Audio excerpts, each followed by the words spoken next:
Assalamu alaikum. I hope you all are well doing. This video lecture is presented to you by Future Concern Grammar School. Firstly, like, share, subscribe and press bell icon of our YouTube channel. Today the topic of our video is magnetic and non-magnetic materials. Magnetic materials, materials which are attracted by the magnet are called as magnetic materials. वो चीज़ें जो magnet की तरफ attract होती हैं उन्हें magnetic material कहा जाता है. For example things made up of iron, nickel and cobalt, जैसे कि steel pins, iron nails and coins.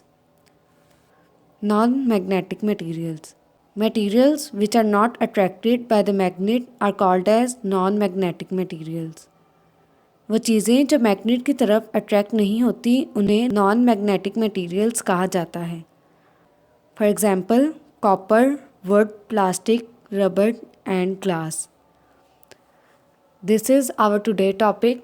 I hope you understood. Take care of yourself. अल्लाह हाफिज़.